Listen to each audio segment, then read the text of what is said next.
waj'alni min ibadikas soleh. Minta jadi orang yang soleh, bukan somat, soleh. Lalu kemudian sampai di masjid, kita juga mendoakan selamat semua untuk orang soleh. Assalamualaikum ayuhan nabiyyu, yang selama ini jauh dari Banjarbaru, dari Makassar, dari Medan, tapi tadi langsung nampak dari kejauhan makam Nabi.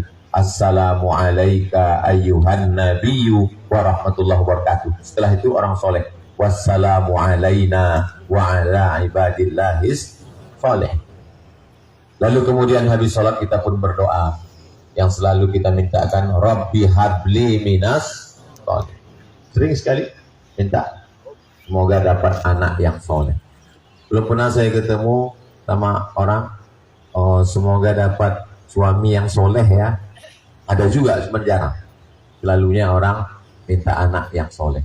Mudah-mudahan anaknya soleh, suaminya soleh, istrinya solehah. Semua baik-baik insya Allah. Amin ya rabbal alamin. Jadi kesempatan ini kita manfaatkan 5 tips menjaga kesolehan. Ingat baik-baik karena ini akan keluar dalam UAS ujian akhir semester. Yang pertama, tahu. T-A-U. Tahu. Tahu dulu soleh itu apa. Supaya jangan sampai kita merasa soleh, rupanya tidak soleh. Soleh itu baik akidahnya, baik ibadahnya, baik akhlaknya. Itu baru soleh. Suami saya ini Pak Ustadz orangnya baik, kalau ngasih belanja Masya Allah nggak pernah perhitungan, karena memang kartu ATM-nya punya saya. Orangnya sopan Pak Ustadz, ngomongnya nggak macam-macam, nggak selingkuh, nggak nakal, mohon maaf, tidak jahat, tapi nggak sholat, tidak soleh. Suami saya ini orangnya sholat Pak Ustadz, rajin, baik, tapi itu yang saya keluhkan Pak Ustadz. Kenapa? Dia ada satu ternak Pak Ustadz. Ternak ayam? Bukan. Terus ternak tuyul? Tidak soleh. Jadi soleh itu 3. Soleh akidahnya, soleh ibadahnya, soleh akhlaknya. Inilah yang sedang kita laksanakan selama di kota suci Madinah, dan akan terus ke Makkah, akan pulang ke Nusantara, ke Indonesia nanti insya Allah. Amin.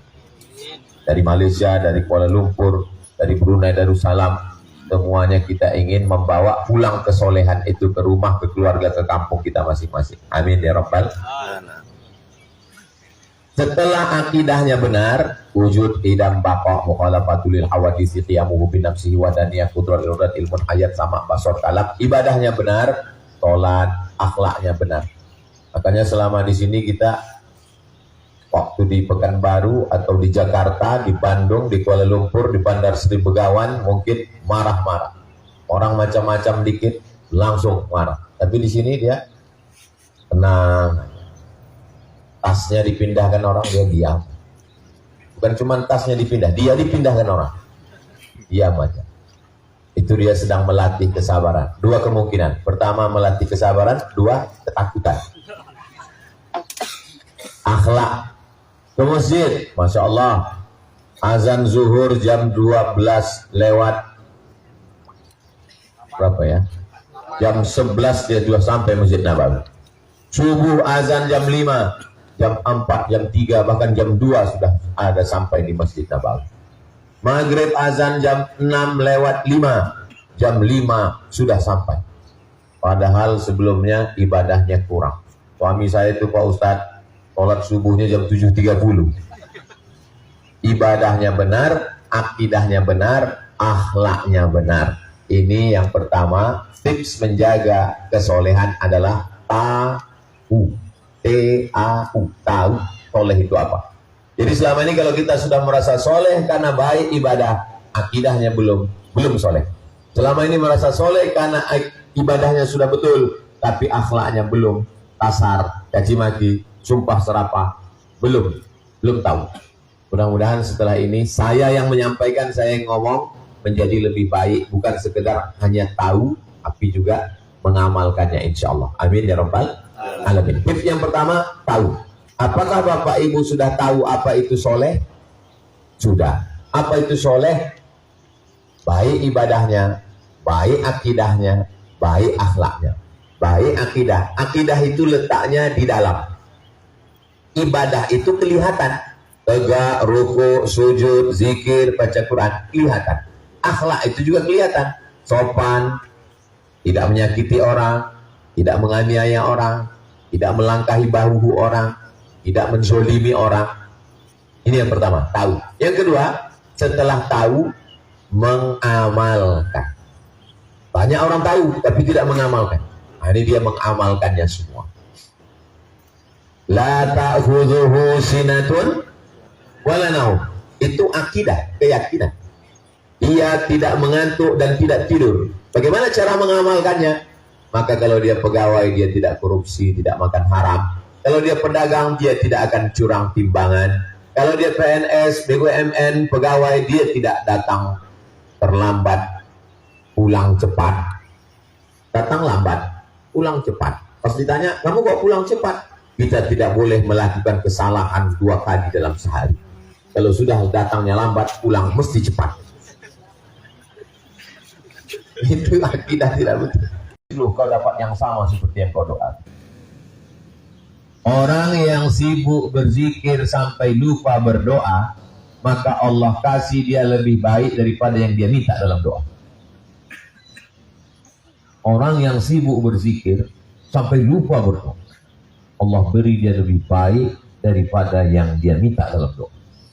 Setelah lama saya pikir, ada beberapa poin dalam hidup yang tak pernah saya minta, tapi pernah terlintas dalam hati. Saya malu untuk memintanya, Allah kasih.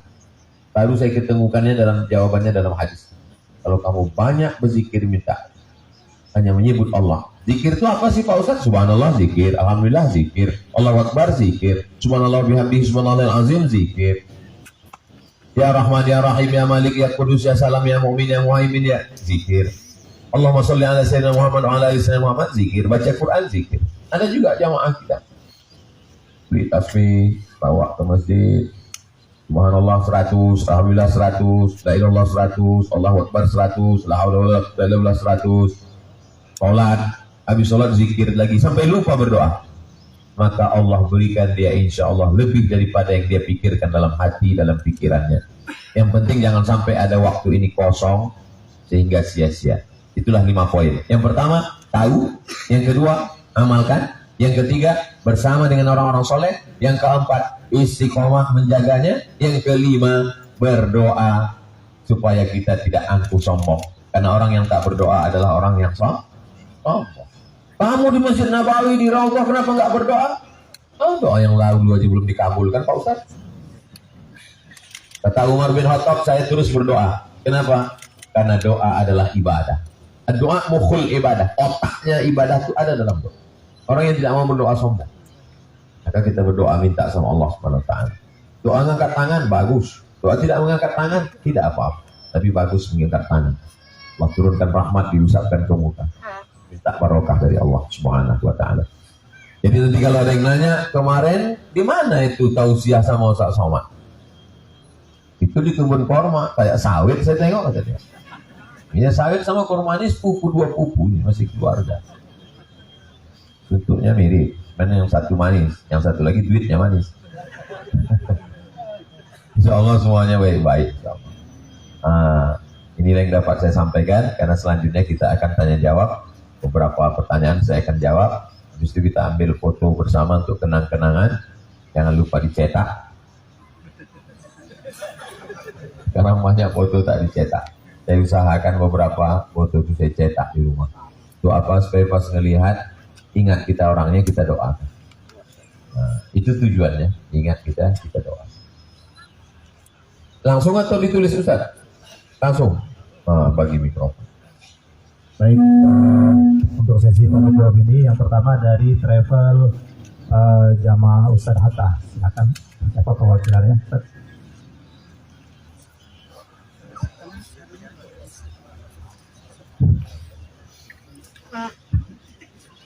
Dari Ibu, ya, Bu Muzdalifah. Kata ya, silakan Bu, sampaikan pertanyaannya. Oh, bisa.